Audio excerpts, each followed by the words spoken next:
La table en palissandre, grande et accueillante, était dressée d'une nappe en dentelle florale blanche, passée avec soin par ma mère à l'aube. Au-dessus d'elle, le festin qu'elle avait préparé avec tant de soin, un poulet rôti doré, parfumé à l'ail et au romarin, des pommes de terre croustillantes sorties du four, des confitures maison au goût incomparable et du pain chaud, tout juste sorti du feu. Chaque détail avait été pensé avec une anxiété presque palpable, après tout, c'était la première fois que nos deux familles se retrouvaient ensemble sous le même toit. Ma mère et les parents de mon mari, côte à côte. J'ai vu ma mère se déplacer toute la journée dans la cuisine, ajustant les plats, goûtant les assaisonnements, vérifiant chaque petit détail. Ce n'était pas du perfectionnisme, c'était de la peur. Peur que quelque chose tourne mal, qu'il soit jugé comme inférieur, comme des personnes de moindre valeur. Elle, qui n'a jamais eu la chance d'aller à l'université, qui a travaillé à l'usine dès son plus jeune âge puis s'est partagée entre les comptoirs des magasins et les tâches ménagères, portait avec elle une insécurité qui faisait mal à voir.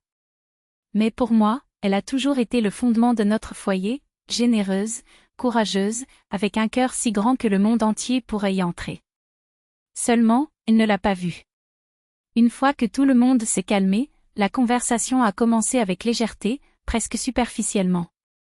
Mon beau-père parlait de travail, ma belle-mère se souvenait de sa jeunesse avec une pointe de nostalgie. Je me suis efforcée de maintenir un équilibre, en traitant les choses avec soin afin que personne ne se sente exclu. Ma mère, silencieuse, souriait à chaque mot prononcé, comme si elle voulait transmettre par son regard, « N'hésitez pas, vous êtes la bienvenue ici ». Je la regardais avec fierté, mais une appréhension m'envahissait. Je savais que mon mari était irritable, avec un ton aigu qui me faisait craindre le pire. Pourtant, j'avais un petit espoir obstiné, peut-être que ce dîner serait le début de quelque chose de mieux. Peut-être qu'enfin, il verrait en elle ce que j'ai toujours vu, sa gentillesse, sa force, son authenticité qu'aucun diplôme ne pouvait mesurer. Mais l'espoir s'est vite évanoui. Le sujet s'est tourné vers l'éducation, et c'est alors que ma belle-mère, ajustant ses lunettes avec un air de supériorité, a commencé à parler de ses difficultés à l'université, des nuits blanches à mémoriser de la littérature, de la fierté qu'elle ressentait pour son fils diplômé. Il parlait comme si le savoir académique était la seule monnaie de valeur dans une société. Ma mère, en silence, versait de la confiture dans des verres, ses doigts tremblants trahissant son inquiétude. Je l'ai regardé et j'ai vu la lueur dans ses yeux s'éteindre pendant un instant. C'est alors qu'il relâcha la phrase comme une lame. Bien sûr, ma mère a obtenu son diplôme avec mention. Le vôtre, eh bien, n'a même pas d'éducation. Les mots tombaient sur la table comme une dalle, étouffant le cliquetis des couverts, le murmure des voix, jusqu'à l'air que nous respirions. Mes doigts se figèrent et une vague de révolte monta dans ma gorge. Ma mère baissa les yeux, les mains serrées sur ses genoux, les lèvres tremblantes dans un effort pour contenir ce qui était sur le point d'exploser en elle. Le silence qui suivit fut si dense qu'il semblait suffoquer. J'ai vu ma belle-mère afficher un sourire satisfait, comme si ces mots avaient été un compliment déguisé adressé à son propre fils. Mon beau-père toussait, gêné, mais ne disait rien.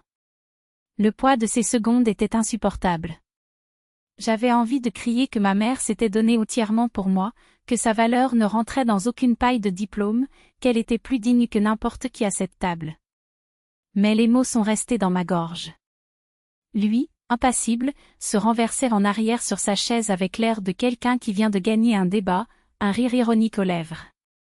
Sa mère, à côté, hochait la tête avec un air complice. J'avais envie de me lever, de serrer ma mère dans mes bras, de la protéger de ce poison, mais mon corps n'a pas obéi. C'était comme si ma vie se brisait en morceaux devant tout le monde, et que personne ne se souciait de ramasser les morceaux. Jusqu'à ce qu'elle parle enfin. Sa voix était basse, mais elle avait une fermeté qui arrêtait même l'air. L'éducation ne définit pas une personne, dit-il en regardant droit devant lui. Ce qui compte, c'est le cœur et les actions. Mon mari renifla d'incrédulité, mais n'osa pas répliquer. Il s'était rendu compte trop tard qu'il avait perdu. Le dîner s'est terminé dans une ambiance funèbre. Ma mère fut la première à se lever, presque sans dire au revoir. J'ai couru après elle jusqu'au portail. Elle sourit, mais ses yeux brillaient de larmes contenues. Ne t'énerve pas, ma fille. Celui qui ne respecte pas ta mère ne te mérite pas. Réfléchis, est-ce ainsi que tu veux vivre? Avec quelqu'un capable d'humilier celui qui t'a donné la vie?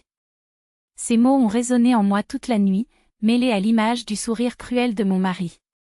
Soudain, j'ai vu clairement l'avenir qui m'attendait, des enfants témoins de scènes comme celle-là, une maison où le manque de respect était monnaie courante.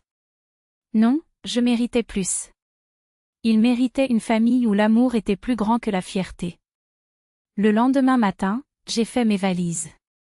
Il a essayé de me retenir en disant que j'avais réagi de manière excessive, que c'était juste une blague. Mais il était déjà trop tard. J'avais vu son vrai visage et elle était trop laide pour l'ignorer. Je suis allée chez ma mère. Et pour la première fois depuis longtemps, j'ai ressenti la paix. Il insistait encore, promettait de changer, jurait son amour. Mais comment croire quelqu'un qui méprise ce que l'on aime le plus? Cette nuit-là, j'ai compris une chose, celui qui rabaisse ta mère ne pourra jamais vraiment te valoriser. Et cette leçon, aucune université au monde ne pourrait m'enseigner.